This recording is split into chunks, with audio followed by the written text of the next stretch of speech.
Hello students, class 10th में electricity का जो चैप्टर हमारा उसमें काफी न्यूमेरिकल्स टफ लगते हैं हमें, राइट। तो उसी न्यूमेरिकल को हम बहुत ही इजी तरीके से हमने 5 न्यूमेरिकल को भी सॉल्व करेंगे हम लोग, और वन शॉट में 5 न्यूमेरिकल्स आप करके जाइएगा। और गारंटी है कि आज के बाद यानी कभी के बाद आपको न्यूमेरिकल में ज्यादा प्रॉब्लम नहीं, क्योंकि मैं समझा के करूंगा, ये नहीं कि मैंने सॉल्व कर लिया और आपको समझ में नहीं आएगा।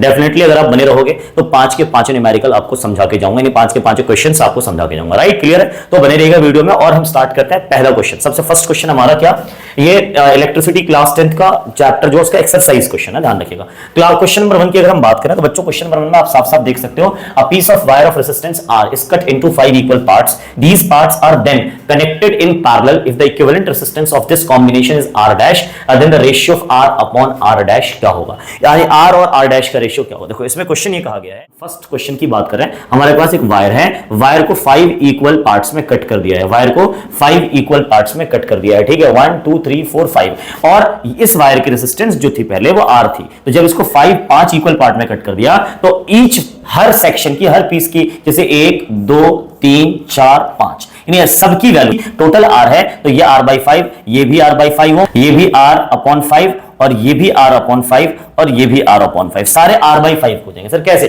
सपोज पूरे वायर की रेजिस्टेंस होती 20 ओम, ठीक है, तो मैं आपसे कहता कि अगर 5 इक्वल पार्ट में बांटा तो कितने कितने बटेंगे, तो आप जाहिर सी बात बोलोगे सर 4 ओम करके। कैसे पता चला? क्योंकि आपने टोटल 20 को डिवाइड किया 5 से, तो आपको एक पीस यानी एक वायर का, एक टुकड़े वायर का क्या मिला, रेजिस्टेंस मिला। ऐसे ही टोटल R था, 5 हिस्से में बांटा तो एक वायर की रेजिस्टेंस कितनी होगी, R/5 R/5 R/5। इस तरह से 5 वायर में R/5 करके रेजिस्टेंस बढ़ जाएंगे।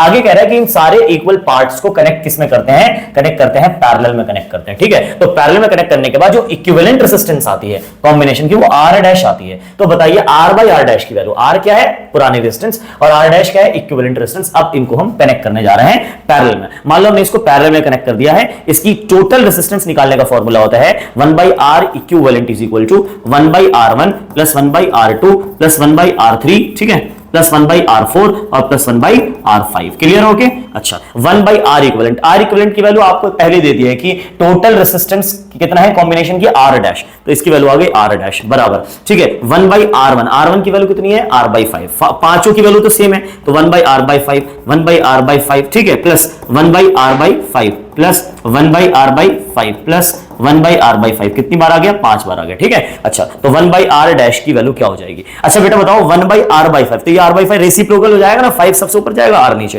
तो 5/R plus 5/R plus 5/R plus 5/R plus 5/R। Clear हो गया? अच्छा, उसके बाद 1/R डैश की वैल्यू जो आएगी, 1/R डैश की जो वैल्यू आएगी वो क्या आएगी बताओ, R एलसीएम से है बिल्कुल, तो एलसीएम आ जाएगा R, ठीक है, एलसीएम कितना आ जाएगा R। अब मुझे बताइए आप लोग कि अगर R एलसीएम है सबका, तो ऊपर 5 5 5 तो एज इट इज हो जाएगा, 5 plus 5 plus 5 plus 5 plus 5। Clear हो गया? अच्छा, आप लोग मुझे बताओ कि इस केस में 1/R डैश की वैल्यू कितनी आ गई, तो आप बोलोगे सर 25 डिवाइडेड बाई R। देखो ऊपर में कितना है, 5 प्लस 5 प्लस 5, 25/R। R को जरा क्रॉस मल्टीप्लाई करना 1 से, तो ये आ गया R/R डैश की वैल्यू कितनी, तो आंसर आया 25। देखो ऑप्शन में 25 है R/R डैश की वैल्यू, तो आंसर है यस सर बिल्कुल 25, डी ऑप्शन करेक्ट हो जाएगा। बात समझ आ रही है? अब हम चलते हैं क्वेश्चन नंबर 2 पर, ठीक है, इतनी बात क्लियर होगी। क्वेश्चन नंबर 2 है हमारा, Which of the following terms does not represent electrical power in the circuit? इसमें से इलेक्ट्रिक पावर का फॉर्मूला कौन सा? देखो बच्चों, पावर का जो फॉर्मूला होता है वो होता है v²/R, एक होता है पावर का फॉर्मूला, एक होता है पावर का फॉर्मूला I²R, एक होता है पावर का फॉर्मूला VI। आप बताइए कौन सा वाला फॉर्मूला इसमें नजर आ रहा है, कौन सा नहीं रिप्रेजेंट करता, डज नॉट रिप्रेजेंट। इसको ध्यान से देखिएगा, तो देखो I²R है क्या, यस I²R ये पावर का फॉर्मूला है, कौन सा नहीं है ये चूज करना है। IR² है क्या कहीं पर, IR², ऐसा नहीं है, इसका मतलब यही हमारा आंसर हो जाएगा। देखो VI तो है हमारे पास, ठीक है, v²R, अब v²/R हमारे पास है, तो इसका मतलब जो आंसर हो जाएगा वो जाएगा IR², ये पावर का फॉर्मूला नहीं होता। क्लियर हो गया? क्वेश्चन 3 देखिएगा, क्वेश्चन 3 में क्या कह रहा है, इंपॉर्टेंट क्वेश्चन है। N electric bulb is rated 220 volt and 100 what. एक बल्ब है बच्चों, वोल्टेज कितना है 220 वोल्ट, और पावर कितना है, पावर कितना है बच्चों, इसमें है 100 वॉट। तो 100 वॉट इसका पावर आ गया, 220 वोल्ट इसकी पोटेंशियल आ गई। आपसे कह रहा है when it is operated on 110 volt the power consumed. अब आपसे कह रहा है कि अगर वोल्टेज में इसको 110 वोल्ट दूं तो बताइए पावर कितना कंज्यूम होगा। इसका मतलब आप में इस क्वेश्चन में इस तरह के जो भी क्वेश्चन है कभी भी कि आपको V चेंज करे और अगली क्वांटिटी पूछ ले, नेक्स्ट क्वांटिटी V चेंज कर रहा है और P ही पूछ रहा है। देखो P दे रखा है, P और V पहले से दे रखा है, लेकिन V चेंज करके फिर से P पूछ रहा है आपसे। जब भी इस तरह का क्वेश्चन हो तो याद रखना है इसमें आर फाइंड कर लो, पहले के डेटा से क्या फाइंड कर लो, आर फाइंड कर लो आप, और उसी आर का इस्तेमाल यहां पे कर लेना। लेकिन उससे पहले हम देखते हैं कि सर पावर का कौन सा फॉर्मूला इस्तेमाल होगा। अगर हमने यहां पर आर फाइंड कर भी लिया तो पावर का कौन सा फॉर्मूला इस्तेमाल होगा, बताओ। P, ठीक है, P, V और R क्या रिलेशन होता है, PVR में भी हमने फॉर्मूला लिखा था V स्क्वायर अपॉन, अब यहां पे दिख भी रहा है देखो V स्क्वायर अपॉन R, तो सर पावर का ये फॉर्मूला यूज करेंगे, अभी मैं इसके लिए इस्तेमाल कर रहा हूं। तो P is equal to V square upon में R, ठीक है। हमें चाहिए क्या सर, R चाहिए इनकी मदद से, तो sir R is equal to formula क्या हो जाएगा, V स्क्वायर अपॉन में P, V स्क्वायर अपॉन में P। चलिए वैल्यू निकाल लेते हैं, तो R की वैल्यू हो जाएगी V स्क्वायर, पहले V कितना है 220 वोल्ट, तो 220 इंटू 220 स्क्वायर है ना, तो 2 बार लिख दिया आपने, क्लियर हो गया। अच्छा अपॉन में क्या है बेटा P, तो 100 वॉट आ गया, 0 से 0 कैंसिल, 0 से 0 कैंसिल, 22 का मल्टीप्लाई करेंगे कितना आएगा, यस कितना आएगा 484 ओम आ जाएगा सर, ये R की वैल्यू आ गई। अब हम सबको पता है कि V किसी भी सर्किट में जब V चेंज, ओम्स लॉ पढ़ा आपने, V चेंज होता है ना तो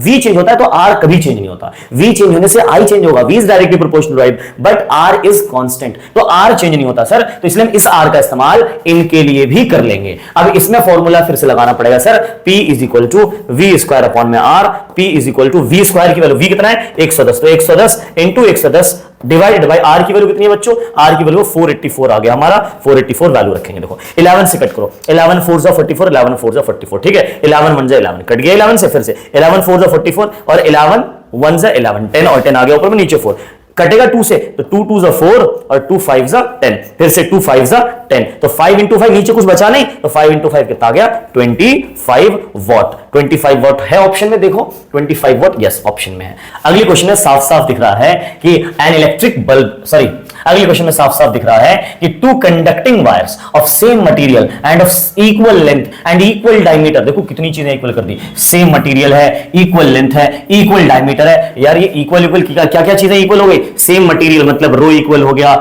सेम इक्वल लेंथ इक्वल हो गया, इक्वल डायमीटर मतलब एरिया भी इक्वल है। बच्चों घुमा फिरा के कहना चाह रहा हमसे, हम देखा जाए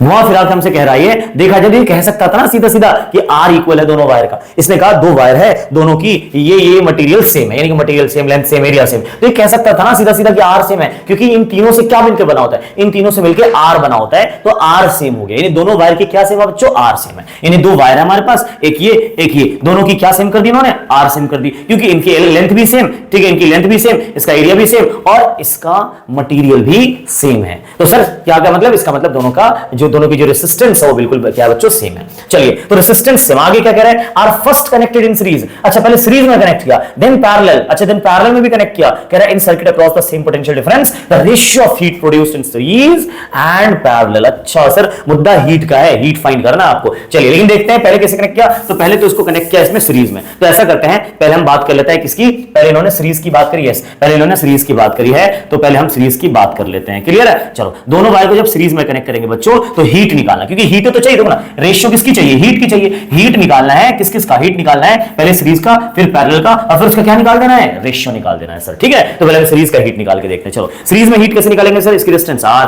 इसकी डिस्टेंस R, कह रहा पोटेंशियल भी सेम है, देखो कह रहा होगा कि नहीं पोटेंशियल भी देखो सेम है, अगर पोटेंशियल भी सेम है फिर तो सोचने की बात ही नहीं है सर। हम क्या करेंगे, हीट का फॉर्मूला कौन सा लगाएंगे सर, हीट के तो बहुत सारे फॉर्मूले होते हैं, कौन सा फॉर्मूला लगाए, देखो हीट के क्या क्या फॉर्मूले होते हैं पहले एक बार मैं यहां पे बता देता हूं। देखो एक तो हीट का फॉर्मूला होता है I स्क्वायर RT, ठीक है, एक तो हीट का फॉर्मूला होता है V square upon R into में T, ठीक है, एक हीट का फॉर्मूला होता है VIP नहीं VIT, ठीक है। अच्छा अब कौन सा फॉर्मूला इस्तेमाल करें सर इसके अंदर, तो देखो ध्यान से, इसमें पोटेंशियल डिफरेंस की बात हुई है, यस सर बिल्कुल पोटेंशियल डिफरेंस की बात हुई है, तो V आ गया, V किस किस में है सर, इन दोनों में है, अच्छा तो इसको तो पहले ही हटा दो आप, इन दोनों में से भी किसका सर, फिर V के अलावा और किसकी बात हुई है, क्या I की बात कहीं हुई, बताओ कहीं I की बात हो रही है, नहीं हो रही है सर, तो R की बात चल रही है सर, दोनों की रेजिस्टेंस सेम है ये कह रहा है घुमा फिरा के, तो हम का इसका मतलब है सर हम लोग इसका इस्तेमाल करेंगे, right, V square upon R into में T, तो हमने निकाला V square, total V square upon total R, total heat चाहिए ना, मैं दोनों को जब सीरीज में कनेक्ट करेंगे, टोटल R इंटू में टोटल T। आप मुझे बताओ V टोटल तो पता दे रखा है इसने, R टोटल कितना है, जब सीरीज में दो वायर कनेक्टेड हो तो R टोटल कितना है,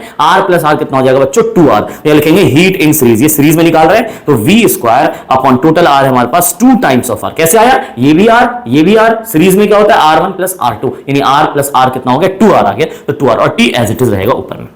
इस तरह से सीरीज में हमारा हीट आ चुका है। अब जो पैरेलल में कनेक्शन है इस वायर को ऐसे और ऐसे कनेक्ट किया, तो इसकी भी रेजिस्टेंस आर, इसकी भी रेजिस्टेंस आर। तो पहले आर इक्विवेलेंट निकालना जरा, आर इक्विवेलेंट कितना आएगा, तो आर इक्विवेलेंट आएगा R1 R2 upon R1 plus R2। देखो ये डायरेक्ट फॉर्मूला आप याद रखना, दो वायर या दो रेजिस्टर अगर पैरेलल में हो, दो रेजिस्टर्स पैरेलल में हो और आर इक्विवेलेंट चाहिए आपको, तो सीधा फॉर्मूला क्या लगाना है, R1 R2 upon R1 plus R2। देखो यहां पे इत्तेफाक की बात है कि R1 R2 सब सेम है, ये R ये भी R, तो R into R upon R plus R। देखो इसको सॉल्व करो, R इंटू R स्क्वायर हो गया, ठीक है, upon R plus R 2R हो गया, एक R से एक R कैंसिल, तो बचा सर R/2, यानी कि सर R इक्विवेलेंट की वैल्यू कितनी है, R/2। तो क्या करेंगे हम, हीट इन पैरेलल निकालेंगे। सर फॉर्मूला क्या है, V square upon R into T, तो V square upon total R की वैल्यू कितनी आई है, R/2 आई है, इंटू में T। लेकिन देखो इसको रेसिप्रोकल करना पड़ेगा, 2 सबसे ऊपर चला जाएगा, तो HP की वैल्यू कितनी आ जाएगी बच्चों, HP की वैल्यू आ जाएगी HP बराबर 2 सबसे ऊपर, तो 2V स्क्वायर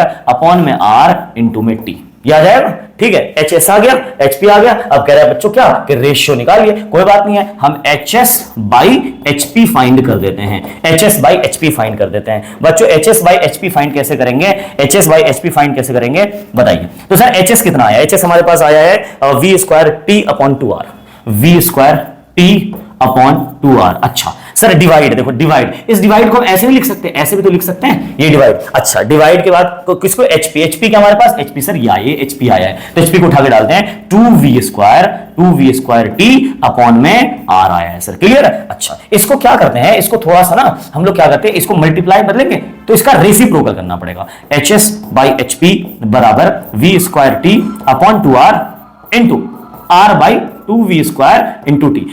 R से R cancel, V square T से V स्क्वायर T कैंसिल, बचा क्या नीचे 2 इंटू 2, ऊपर बचा 1 इंटू 1, तो 1 ऊपर आया, नीचे कितना आया 4, यानी कि कितना आ गया 1/4 आ गया। देखो क्या ऑप्शन में 1/4 है कहीं पर, देखते हैं HS बाई HP के बारे में, यस बिल्कुल C आंसर हमारा करेक्ट हो जाएगा, C वाला आंसर करेक्ट हो जाएगा। क्या इतनी बात क्लियर है, यानी कि क्वेश्चन नंबर 4 भी हमारा जो है वो सॉल्व हो चुका है। अब बात करते हैं क्वेश्चन 5 की। क्वेश्चन 5 क्या कह रहा है, how is voltmeter connected in circuit to measure the potential difference.